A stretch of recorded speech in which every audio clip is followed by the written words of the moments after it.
For the tune-up on this vehicle, we'll be using all OEM parts. The wires, just a heads up, as of this time, they're not stocked at the local auto parts store, say your AutoZone and whatnot. I had to go through Ford, so I just got everything OEM replacement from Ford at that point. However, even Ford had to place the order because they weren't a stocked item. But this is your Ford wire part number, along with your iridium spark plugs, SP525. Prior to getting started, I'm just going to inspect all my parts. The OEMs come all marked per cylinder, so it's pretty straightforward. It looks good. They also come pre-greased, so I don't have to apply any dielectric grease or marine grease.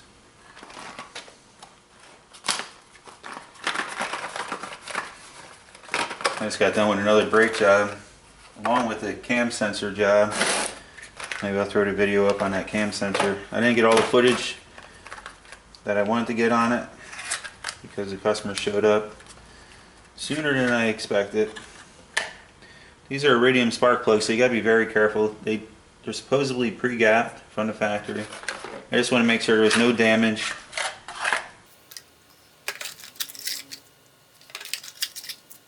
Everything looks good. I'm not going to mess with the gap if they're all close.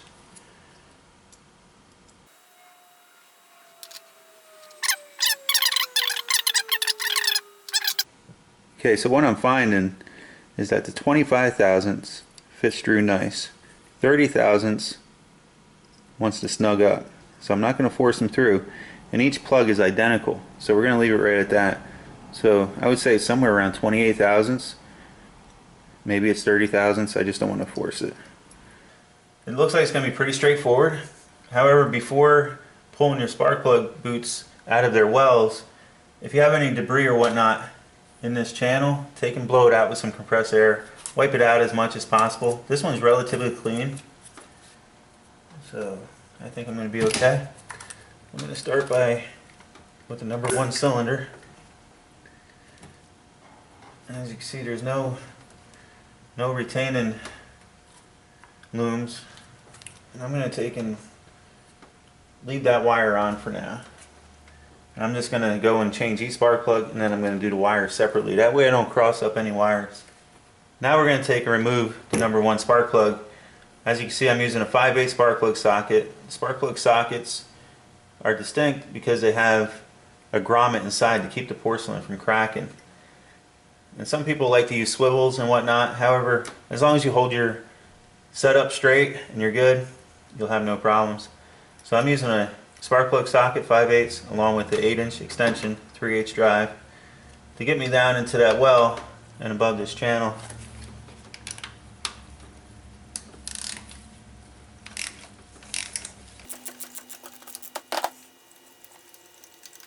Another thing with a spark plug socket, guys, that grommet, if it's in real good shape, which this one is not, so I'm going to grab another one, we'll hold that spark plug for you and pull it out. Let's see if this one's better. Yep, sure enough. Now if you take a look at the spark plug, it's evident that that's much bigger than the 30 thousandths gap. So let's check that.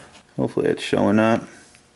Here's my 25, here's my 30, my 34, 35, 40. I could just fit my 45 thousandths in there. So there's definitely a big difference between this and the OEM replacements. But this also has close to 200,000 miles, I believe, on it. I'll let you know as soon as I'm done here. But yeah, they're pretty shot. Okay, now so it's a matter of preference if you want to put some never sees or whatnot on these threads. I don't think it would hurt. However, I never really had a problem myself with not using it, and I don't see any signs of it from the factory. And as you've seen, Ford puts the dielectric grease on their boots and whatnot, so I would expect if they really found it necessary, the manufacturer would be putting it on. However, that's just my opinion. It's a matter of preference. It probably won't hurt anything as long as you don't get it on the electrode. But as you've seen, these ones are all right around the same gap. I would say 30 thousandths.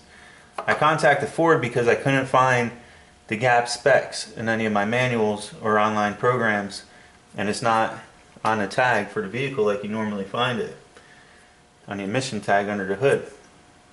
Therefore, they said they're all pre-gapped. As long as they're all measuring the same, they should be right on the money, and that's right around 30 thousandths. So now we're going to take and install it.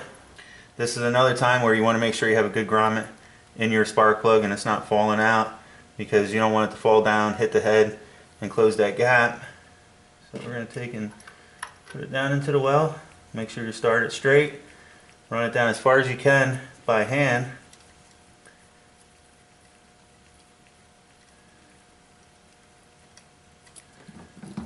And then we'll torque it to specs. I'll put all the torque specs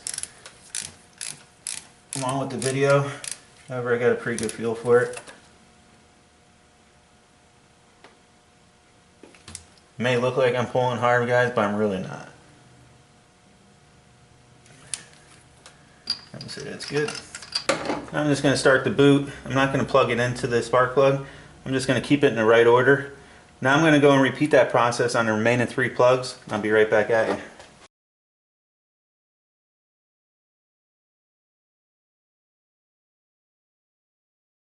Okay, so that's all the plugs replaced. Now we're going to take and replace the ignition wires. I'm going to start with number 1. Follow it back to the coil, give it a twist, pop it off, and then we're going to go get the corresponding wire. If yours aren't labeled, do it by length. Longest one goes to 1, shorter one. Shorty might all line up in length here, but you can put them in different spots on the coil, and that's what you want to prevent. So we're going to find the number 1 wire. Like I said, they all come pre-greased.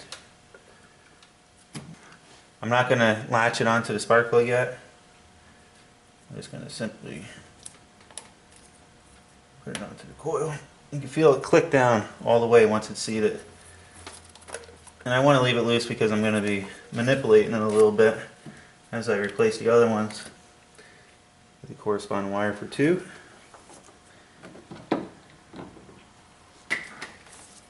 You see, pre-greased. I'm going to clip it right onto the coil. It gets like 2 nice little clicks. Number 3.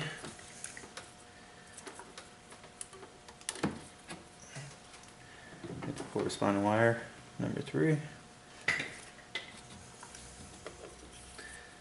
Same dealio. Couple clicks. Yeah, I didn't want to pop in all the way, but it's now. Number 4. Last wire.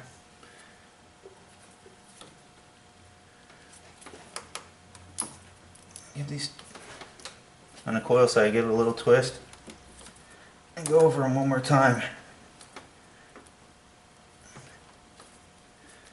Sometimes the boot creates a vacuum tight environment and I'll want to pop back off on you. So you give it a little twist, make sure it's seated all the way.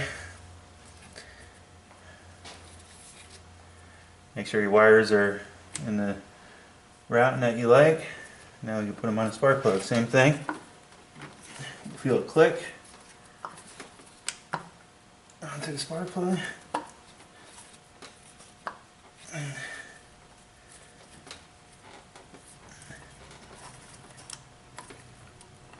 You can tell they're on because you try to move them.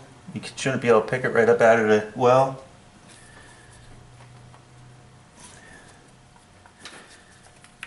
Okay, those are nice.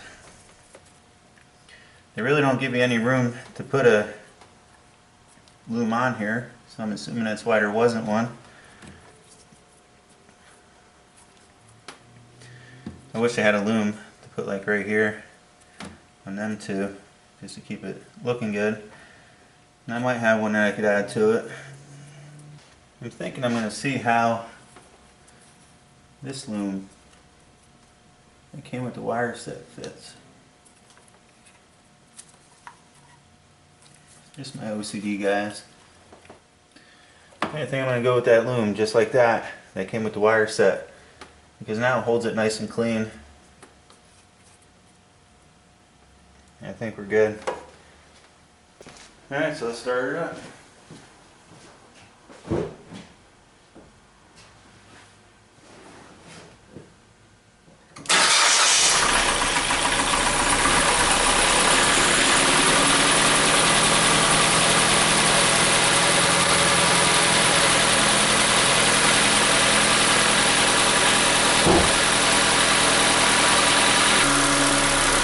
I'm not sure if you took notice when I first started it up. I had like a slight misfire, a little stumble to it. That was because all the plugs were dry. You had the fresh new set of plugs in there. Once everything got wet, everything balanced out. It's nice and smooth. So just look over your work one more time. I'm going to shut it down, check all the fluids, because like I said before, guys, you may just save them in the long run. So a little courtesy check to go a long way. Like I told you, I was going to check the mileage. Not sure if you guys can see that. 195,190. Yeah, for 2011. It's a lot of miles. Alright guys, hope you enjoyed. Stay tuned.